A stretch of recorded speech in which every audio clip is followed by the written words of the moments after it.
voir de loin, selon qu'on s'approchait de la ville de Babylone. Alors il fit signer un édit royal, que nous appelons aujourd'hui un décret présidentiel. Il dit, selon l'édit royal, qu'au son de tous les instruments babyloniens, que toute langue, toute civilisation, tout peuple, toute ethnie, résidant dans son territoire, fasse silence, s'humilie et adore cette statue. Et que tout contrevenant qui n'allait pas faire silence, ce sera vu lié, jeté dans une fournaise ardente qu'il avait préparée pour la circonstance.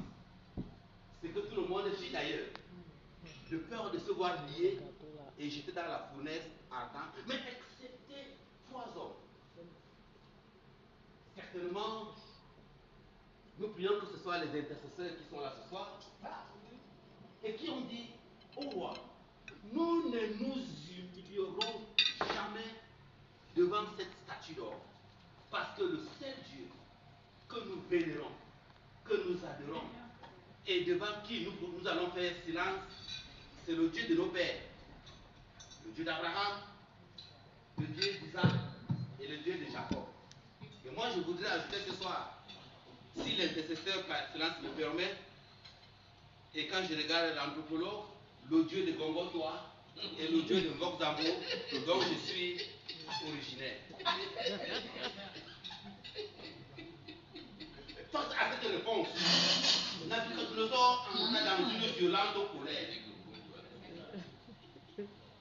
Il demanda à ses ministres et conseillers de lier les 3 hommes avec leurs tuniques, leurs vêtements d'apparat et de les jeter dans la fournaise ardente, et donc il avait ordonné que cette citerne-là soit chauffée 7 fois plus qu'il ne convenait de le faire. Bien aimé, l'intercesseur par excellence a répondu à leur appel. Il est descendu dans la fournaise ardente pour s'emparer de la violence des flammes, à maîtriser les langues de feu pour délivrer les 3 personnes qui sont Shadrach, Meshach et Abed-Nego. La question que nous sommes en droit de nous poser ce soir, c'est de savoir qui est cet intercesseur qui a répondu urgemment à la requête, n'est-ce pas, de leurs enfants et les a délivrés de la fournaise ardente. Bien aimé, vous connaissez la réponse. Mais permettez quand même qu'on fasse un tour d'horizon pour donner quelques pistes d'orientation afin de savoir de quel intercesseur il s'agit. Dans la genèse de la femme, dans la genèse, c'est la semence de la femme. Dans Exode, c'est l'agneau pascal. Dans Lévitique, c'est le grand prêtre. Dans Nombre, c'est la colonne de nuée pour nous orienter de jour et la colonne de feu pour nous orienter de nuit. Dans Deutéronome, nous parlons ici, laissez d'abord le gâteau, c'est le prophète comme Moïse. Dans Josué, c'est le capitaine de notre salut. Dans Ruth, c'est notre rédacteur. Dans Samuel, c'est le jeune juste. Dans Juge, c'est notre juge et législateur. Dans Roi et Chronique, c'est notre roi qui règne. Bien aimé, dans Esdras, c'est le scribe fidèle. Dans Esther, c'est notre Mardoché. Dans Somme, dans Job, c'est notre roc du ciel et éternel rédempteur. Dans Somme, c'est l'éternel notre berger. Dans Proverbe et Ecclésiaste, c'est notre sagesse. Dans Cantique des Cantiques, c'est l'amoureux de l'époux. Dans Ésaïe, c'est le prince de paix. Dans Jérémie, c'est le jeune juste. Dans Lamentation, c'est le prophète qui pleure. Dans Ézéchiel, c'est l'homme aux quatre visages. Et dans Daniel, c'est le quatrième homme de la fournaise ardente. Je vous en prie. Dans Amos, le porteur des fardeaux. Dans Abdias, c'est le puissant sauveur.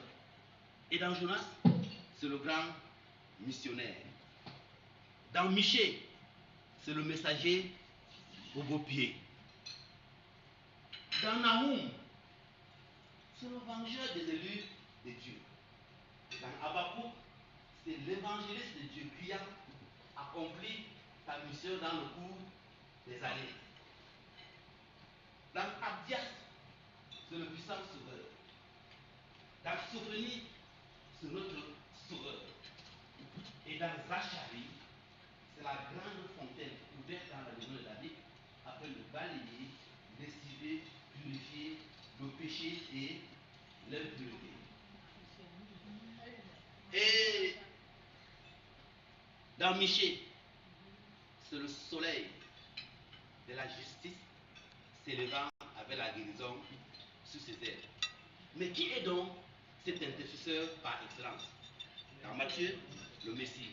Marc, le faiseur des miracles. Luc, le Fils de l'homme. Jean, le Fils de Dieu. Acte, c'est le Saint-Esprit. Romain, c'est notre justicier. Dans 1 et 2 Corinthiens, c'est notre sanctification. Dans Galates, c'est le rédempteur de la malédiction de la loi. Dans Éphésiens, c'est le Christ des richesses infinies. Dans Colossiens, c'est la plénitude de la divinité. Dans 1 et 2 Thessaloniciens, notre roi qui vient bientôt. Dans 1 et 2 Timothée, c'est notre roi qui règne. Dans Jude, c'est le grand pasteur. Dans Philémon, c'est notre ami plus proche de nous, comme un frère. Et dans l'Hébreu, c'est le sang de l'alliance éternelle. Dans Jacques, c'est le grand médecin. Dans 1 de Pierre, c'est le grand berger.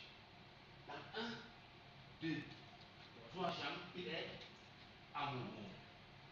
Et dans Jude, c'est le Seigneur venant avec 10 000 de ses saints. Et dans Apocalypse, c'est qui? Le roi des rois et le Seigneur des seigneurs.